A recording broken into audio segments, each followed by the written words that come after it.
अस्सलाम वालेकुम दोस्तों, कैसे हो? उम्मीद है कि सब खैरियत से होंगे। अल्लाह आप लोगों को ऐसे ही खुश रखे। चलिए आज के किस्से की तरफ बढ़ते हैं।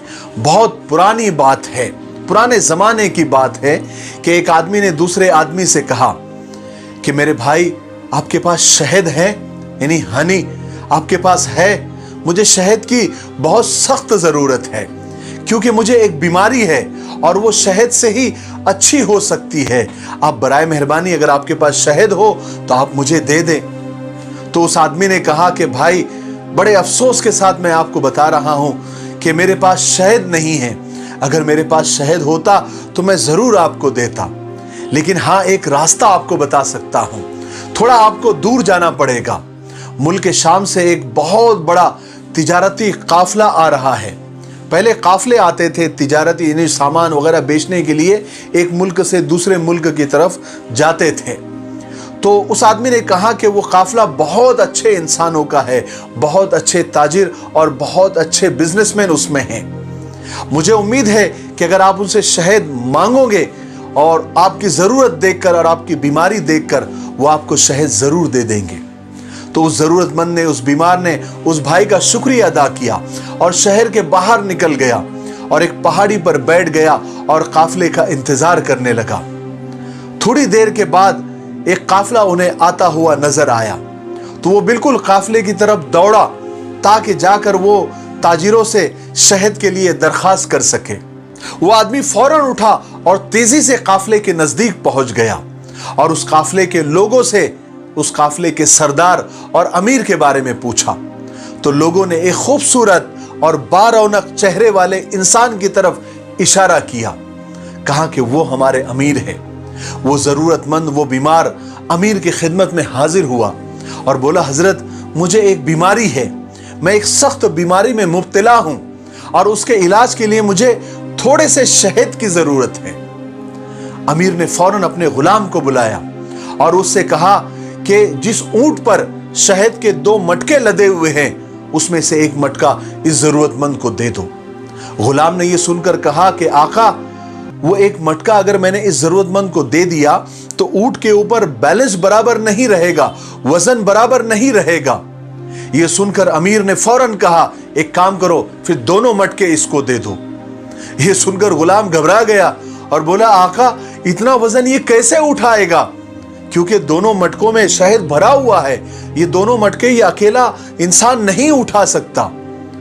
तो अमीर ने कहा कि एक काम करो, फिर ऊंट भी इसको दे दो। वो गुलाम फौरन भागा और वो ऊंट और वो दोनों मटके उस जरूरतमंद के हवाले कर दिए। उस बीमार, उस जरूरतमंद के तो वारे न्यारे हो गए। उसने अमीर का शुक्रिया अदा किया, ऊंट की रस्सी थामी और चला गया। वो बहुत हैरान था और दिली दिल में बहुत खुश भी था और बेतहाशा दुआएं भी दे रहा था। वो सोच रहा था कि ये किस कदर सखी और दिलदार इंसान है कि मैंने उससे थोड़ा सा शहद मांगा, उसने मुझे 2 मटके दे दिए जो शहद से भरे हुए हैं, और सिर्फ मटके ही नहीं दिए बल्कि वो ऊंट भी साथ दे दिया जिस पर मटके लदे हुए थे। उधर गुलाम आका की खिदमत में हाजिर हुआ तो आका ने गुलाम से कहा, पूछा बल्कि, कि जब मैंने तुमसे कहा कि उसे 1 मटका दे दो तो तुम नहीं गए, मैंने फिर तुम्हें दूसरा मटका देने के लिए कहा तो भी तुम नहीं गए, जब मैंने तुमसे कहा कि ऊंट भी उसे दे दो तो तुम दौड़ते हुए चले गए, इसकी क्या वजह थी? तो गुलाम ने जवाब दिया, मेरे आका, जब मैंने आपसे कहा कि एक पूरा मटका देने से वजन बैलेंस नहीं रहेगा, बराबर नहीं रहेगा, तो आपने दूसरा मटका देने का भी हुक्म दे दिया।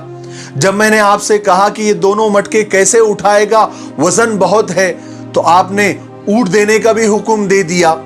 अब अगर मैं जरा सा भी रुकता और थोड़ा सा भी एतराज करता तो आप मुझे भी उसके साथ जाने का हुक्म दे देते, इसलिए मैंने दौड़ लगा दी और वो सारी चीजें लाकर उसको दे दी और मैं बच गया।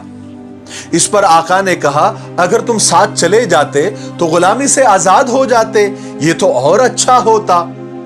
तो गुलाम ने जवाब दिया, मेरे आका, मैं आजादी नहीं चाहता, इसलिए कि मुझ जैसे सैकड़ों गुलाम आपको मिल जाएंगे, लेकिन मुझे आप जैसा आका नहीं मिलेगा।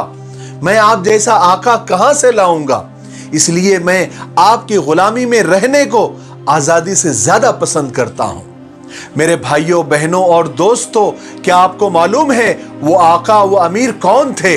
वो आका वो अमीर सरकार दो आलम सल्लल्लाहु अलैहि वसल्लम के तरबियत याफ्ता सहाबी और तीसरे खलीफा हजरत उस्मान गनी रजी अल्लाह तआला अन्हु थे। सुभान अल्लाह, सुभान अल्लाह। सरकार दो आलम सल्लल्लाहु अलैहि वसल्लम की क्या तरबियत थी, क्या तालीम थी, क्या सोहबत थी, क्या सखी के लाल पैदा करके गए कि एक जरूरतमंद जरा सा शहद मांगने के लिए आया, आपने उसे मालदार कर दिया। इसीलिए हमारे नबी हजरत मोहम्मद सल्लल्लाहु अलैहि वसल्लम फरमाते हैं कि ईमान और कंजूसी एक दिल में नहीं रह सकते। एक तो आदमी कंजूस हो सकता है या तो फिर ईमान वाला हो सकता है। और एक बात और याद रखे, इकट्ठा उसी के पास होता है जो बांटना जानता है। आप जितना भी खुदा के रास्ते में और खुदा की राह में दोगे, गरीबों को, मजबूरों को, मोहताजों को जितना भी आप बांटोगे, कई गुना होकर तुम्हारे पास वो लौट कर आएगा। इसलिए लोगों की मदद किया करो। याद रखो, जो माल एक दिन जाने ही वाला है, किसी और का होने ही वाला है, क्यों ना हम उसी को लुटाने का मजा हम ले ले। सखी अल्लाह का दोस्त होता है और जन्नती होता है, और बखील और कंजूस अल्लाह से दूर और जहन्नम से करीब होता है। इसलिए जब भी कोई जन्यून, कोई असली जरूरतमंद, गरीब, लाचार आपके सामने आ जाए, अपनी जरूरत को रख दे, अपनी मोहताजी को रख दे, तो थोड़ी बहुत तहकीक के बाद अगर आपको लगता है कि ये सही में जरूरतमंद है, तो मदद करने से पीछे न हटे, क्योंकि वह आपके लिए अल्लाह की रजा और जन्नत को लेकर आया है। उसकी मदद करके अल्लाह को राजी कर ले और जन्नत को हासिल कर ले। और मदद करते वक्त ये हरगिज ना देखे कि ये कौन सी जात, कौन से समाज, कौन से धर्म का है, कौन से रंग, कौन से नस्ल का है, क्योंकि अल्लाह ताला फरमाते हैं कि तुम जमीन वालों पर रहम करो, आसमान वाला तुम पर रहम करेगा। बस ये देखे कि वो इंसान है, वो जानदार है, तो उसकी मदद कर ले, उसे खाली न लौटाए, उसे उल्टे पांव न लौटाए। एक बंदे का कौल मुझे याद आ रहा है कि कल एक भूखा तेरी चौखट से वापस लौट गया, कितने आसानी से तूने खुदा को खो दिया। मेरे लिए, पूरी उम्मत के लिए और पूरी इंसानियत के लिए खैर और भलाई की दुआ करते रहे। अस्सलामु अलैकुम व रहमतुल्लाहि व बरकातुहू।